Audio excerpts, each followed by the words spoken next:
A man found a lost phone, but instead of returning it to its owner, he smashed the screen to pieces. Half an hour later, he called the owner, told her he had found her phone and left it at a repair shop, and urged her to come pick it up right away. The owner walked into the repair shop in high spirits, completely unaware that she had walked straight into a trap set by the man. He handed her a repair ticket, saying she had to fill in her information before he could fix the phone. The owner found it odd that the ticket required her to provide her phone passcode just for a screen repair, but she filled it in anyway, eager to get her phone fixed quickly. Unexpectedly, the man did not rush to repair the screen. Instead, he neatly pried open the back of the phone, unscrewed the screws, removed the motherboard, secretly replaced the camera with a special modified one, and only then put the screen back on. But that was not all. He then unlocked the phone with the passcode the girl had provided, connected it to a computer, and installed a Trojan malware program into the system. Next, he took an identical phone from the cabinet, plugged in an adapter cable, and cloned all the data from her phone onto it. The owner was overjoyed to see her phone looking as good as new, but her nightmare had only just begun. Through the Trojan he had installed, the man could remotely control the special camera in her phone from his computer,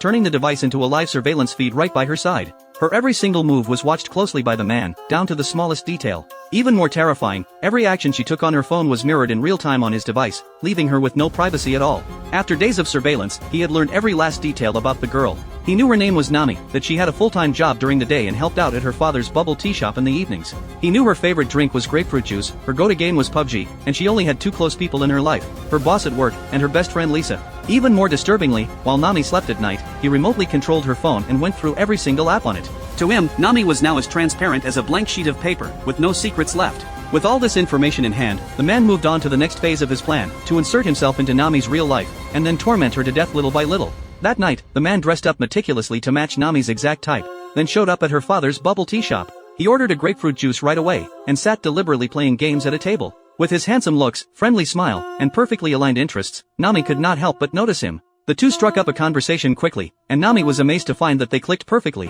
both in their appearance and their core values. Her father, however, warned her afterward that everything about the man felt too perfectly coincidental, like it was all deliberate, and told her to keep her distance. But Nami was already smitten with the man and refused to listen, even getting into a heated argument with her father over it. The man watched their entire fight unfold in real time through Nami's phone. He decided he needed to get rid of the father who stood in his way first. That very night, Lisa was staying over at Nami's place, and the two had been talking non-stop, neither of them touching their phones. Seizing the opportunity, the man remotely controlled Nami's phone to send her father an apology text, along with a link. He told the father to click on it, saying all her friends had been playing it lately. The father thought nothing of it, pleased with his daughter's apologetic tone, completely unaware that the link contained his malware, which would install itself automatically the second it was opened. Later, through monitoring the father's phone, the man learned his new delivery had arrived. He disguised himself as a delivery driver and dropped the package off at the front door ahead of schedule. When the father came out to pick it up, the man suddenly appeared behind him and struck him over the head with a brick, knocking him unconscious.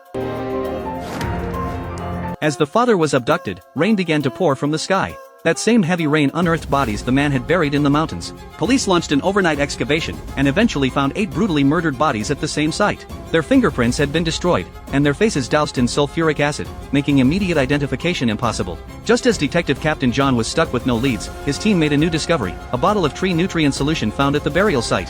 Who would be giving trees nutrient drops in this remote, desolate area? Puzzled, John searched the surrounding area, and sure enough, found a grapefruit tree with an 4 nutrient drip attached. Even more critically, a tag hung on the tree, bearing the name Nick. John was stunned.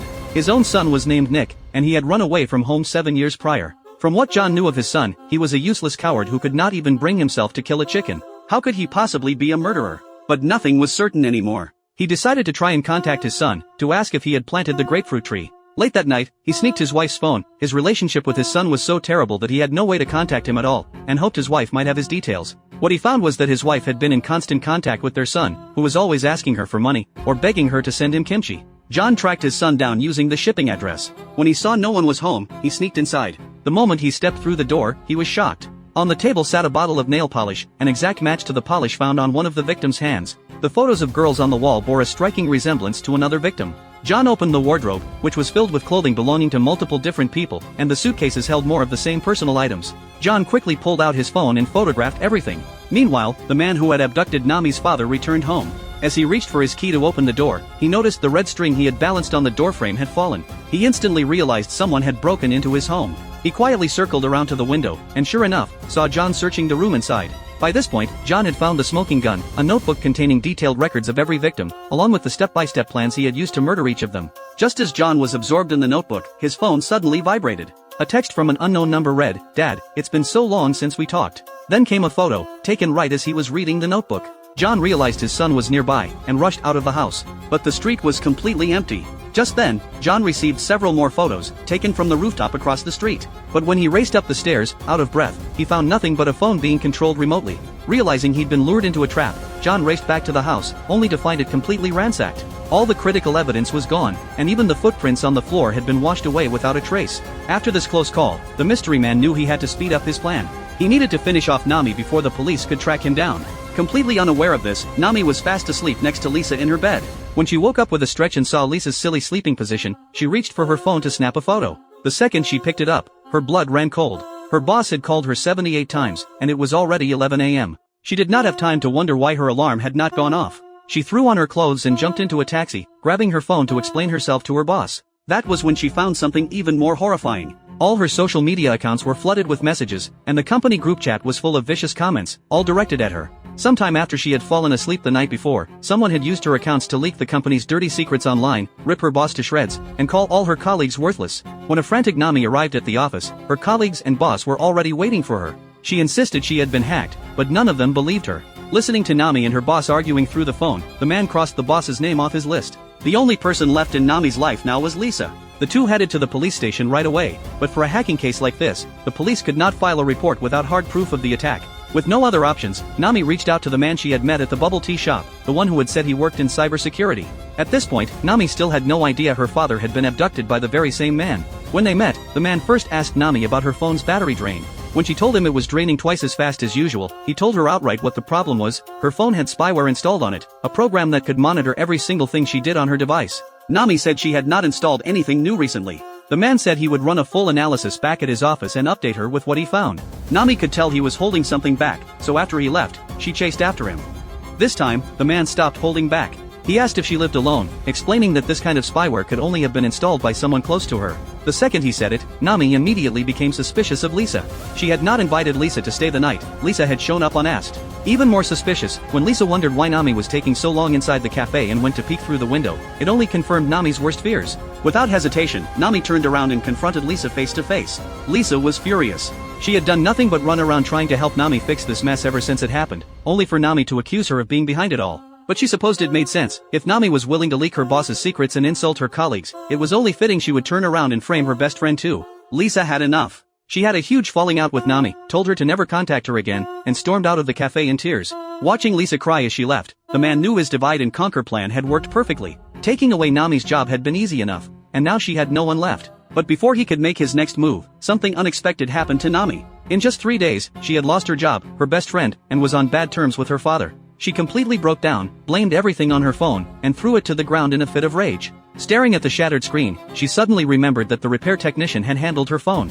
She quickly brought 2 police officers with her to the phone repair shop, and ran straight into John, who had tracked the evidence right to this very shop. When they compared notes, Nami realized the man who had found her phone, the repair technician, and the cybersecurity expert who had helped her were all the same person. At this point, she only saw him as a pervert who enjoyed spying on people's lives, never suspecting he was a serial killer. John, meanwhile, could not say for certain that his son was the killer, so he did not tell Nami about the serial murder case. The two came up with a plan to catch the man red-handed. Nami would pretend she knew nothing, lure the man to her home, and John would wait nearby to arrest him. Nami's phone was turned off, so the man had no way of knowing their plan. He soon arrived at Nami's apartment building as invited. But John lost his patience. He only caught a glimpse of a figure, and moved in with his team to make the arrest before the man even entered Nami's apartment. The man was about to call Nami when he spotted John through the phone's camera. Realizing the danger, he tried to slip away quickly, but John's partner cut him off just in time. But when the man turned around, John froze on the spot. This man was not his son at all. With bystanders yelling at them for wrongful arrest, the officers had no choice. They thought they had grabbed the wrong man, bowed deeply in apology, and let him go. They headed back to their car to resume their stakeout, only to be stopped by Nami yelling from upstairs. She had just gotten a message from the man, saying he had a last-minute emergency and could not make it. None of them realized their plan had already been completely compromised. Meanwhile, back at the police station, the investigation had officially linked the serial murders to Nick. As Nick's father, John was forced to recuse himself from the case entirely, with no further involvement allowed. For Nami's safety, John advised her to stay somewhere else for the night. Before leaving, Nami switched to her old and used phone, and John drove her to her father's house. When she opened the door, it looked like her father was fast asleep in his room, so she headed to her own bedroom. No sooner had she laid down than she got a text from the man. He said he knew she had switched phones, sent her a phone number, and told her to call him right away. She had just texted back asking why, when she heard a phone vibrating right next to her. She dialed the number in disbelief, and the vibrating sound came from the ceiling above her. Terrified, Nami ran straight to her father's bedroom. She ripped back the covers, only to find a pillow in the bed. She locked the door behind her and pulled out her phone to call the police, but the number she had just dialed was deleted before her eyes, and the phone started taking photos on its own. The man had snuck into her apartment while she was at work earlier that day. He had only meant to look around, but when he found her old phone in a drawer, he had bugged that one too. He never thought it would come in handy this way. The man started playing a recording of the fight Nami had had with her father, when she had insisted on seeing the man and brushed her father's warnings aside. Overwhelmed with regret, all Nami wanted was to find her father. She followed the sound out to the living room, where the man had been waiting for her. The first thing he did was show her a video of her father, bound and unconscious. With no other choice, Nami did exactly what he said. She first texted John to tell him she was safe, then handed her phone over to the man. Nami demanded to know why he was doing this. He replied simply, "Because you lost your phone." He told her they were going to play a game. If anyone called her phone in the next 24 hours, he would let her go. Nami knew no one would call. Her only chance at survival was the small knife she had hidden in her hand. Just as she was about to strike, the man said he needed to use the bathroom, and walked inside. Nami quickly grabbed a heavier weapon, planning to ambush him when he came out. But he had left the bathroom door wide open. She summoned up her courage and peeked inside, only to find her father, bound and unconscious in the bathtub. With no other option, Nami dropped her weapon and surrendered. The man threw her a roll of tape and told her to tie up her own legs. She wrapped the tape around her legs until they were completely bound. Then he told her to turn around, kneel on the floor, and put her hands behind her back. When she hesitated for even a second, the man turned on the faucet, pouring cold water over her father's head. Terrified her father would drown, Nami did exactly as she was told, and her hands were bound behind her back. The man soon found the small knife she had hidden. As punishment for hiding a weapon, he turned the faucet on full blast. As the water rose around her father, Nami screamed and begged for mercy, saying she would do anything if he just let her father live. The man was intrigued. He said he was not an unreasonable man, so if that was what she wanted, he would take it easy on her. But his demand was for Nami to kill her father herself. Nami was then thrown into the bathtub, and the water rose instantly, submerging her father's face. With her hands and legs bound, Nami could do nothing to help him. The man took a photo of Nami's desperate face, set it as his phone wallpaper, and walked back into the living room. That was when he spotted a business card Nami had dropped on the floor, the one John had given her before she went inside. It had a handwritten note, "No texts, call only." He realized immediately that the text Nami had sent John had blown her cover. He turned around just as the police burst into the house. He hid in the shadows, ready to attack them from behind, but John arrived just in time. The 8-time serial killer was finally arrested. During John's violent interrogation, the man confessed that he had killed John's son just 3 days after he had run away from home, and had been using Nick's identity to commit his crimes ever since. When John found his son's phone among the killer's belongings, and saw the wallpaper was a photo of his son drowning, he could no longer contain his rage. He beat the man within an inch of his life, then pulled his gun and aimed it at him. But the last of his sanity stopped him from pulling the trigger. Back in the bathroom, Nami was pulled from the tub, but her father, who had been underwater for minutes, showed no signs of life. Watching the man smirking arrogantly in the living room, Nami's gaze turned cold and sharp.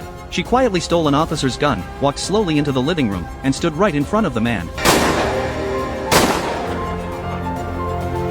In that moment, she avenged herself, and every single one of his victims. Just then, she heard someone call her name. She turned around to see her father, who had been revived by paramedics. In the end, this serial murder case sent shockwaves across the country.